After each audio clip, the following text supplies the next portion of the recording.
কোরবানির এই সময়টাতে আমরা অনেক সময় দেখি যে গাদাগাদি করে কোরবানির পশু ট্রাকে করে নিয়ে আসছে, খুব গুরুত্বপূর্ণ কথা। এবং কোরবানির পশুর মুখ দিয়ে লালা পর্যন্ত বের হয়ে যায়। তাদেরকে সারাদিন হয়তো খাবার দেওয়ার সুযোগ পান না ট্রাক ড্রাইভাররা বা যারা নিয়ে আসেন বিক্রেতারা।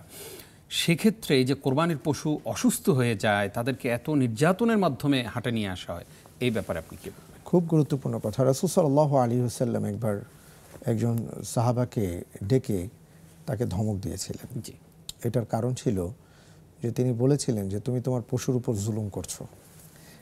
তিনি একটা উটের দিকে তাকিয়ে তার চোখের পানি দেখে তিনি তাকে জিজ্ঞেস করেছেন যে তুমি তোমার উটকে কিভাবে লালন পালন করো, এবং তার কাছ থেকে শুনে তিনি বলেছেন তুমি তোমার উটের উপর জুলুম করছো, খবরদার এটা করো না।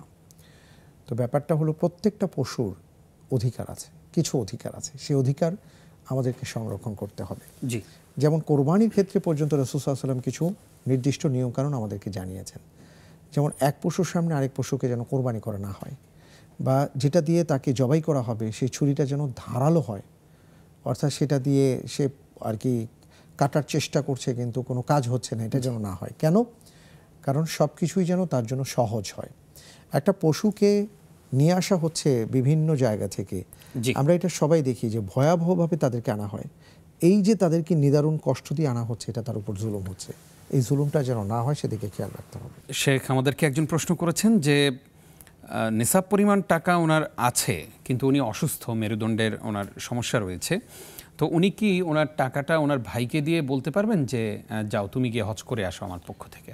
যেহেতু উনি বলেছেন যে ওনার কাছে আর কি যথেষ্ট পরিমাণ বা নিসাব পরিমাণ অর্থ আছে, হজ করার সামর্থ্য আছে, জি জি, কিন্তু ওনার শারীরিক অসুস্থতার জন্য তিনি যেতে পারছেন না, তো এই ক্ষেত্রে আমি বলবো যে উনি যে চিন্তাটা করেছেন সঠিক চিন্তা। তিনি তার ভাই বা তার আপনজনদের মধ্যে যারা হজ করেছেন তাদেরকে দিয়ে বদলি হজ তিনি করাতে পারেন। এটা আমরা জানি যে দালিলিক একটা ব্যাপার।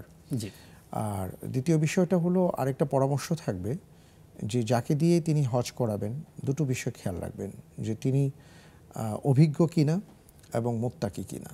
এটা খুবই গুরুত্বপূর্ণ, যাতে করে তার বদলি হজটা ভালো হয়, সুন্দর হয়, সেটা খেয়াল রাখা। জি, তিনি আরেকটি প্রশ্ন করেছেন যে উনি অগ্রিম জাকাত দেন, তো অনেক সময় দেখা যায় যে জাকাত যে উনি হয় জমিয়ে রাখছেন, তো ওনার কোনো আত্মীয় স্বজন বা কেউ অসুখ বিসুখ অথবা কোনো প্রবলেমে পড়লে উনি সেখান থেকে জাকাতের অর্থ থেকে তাদেরকে সহযোগিতা করেন। তো এইভাবে যে উনি জাকাত দিচ্ছেন, জাকাত আদায় হচ্ছে? তো জাকাত আদায়ের ক্ষেত্রে দেখতে হয় যে আমি যাকে জাকাত দিব তিনি জাকাতের যোগ্য কিনা। জি, যদি জাকাতের যোগ্য হন তাহলে আমি চাইলে আমার জাকাতের অর্থ থেকে অগ্রিমও আমি দিতে পারবো, অসুবিধা হবে না। আচ্ছা আচ্ছা।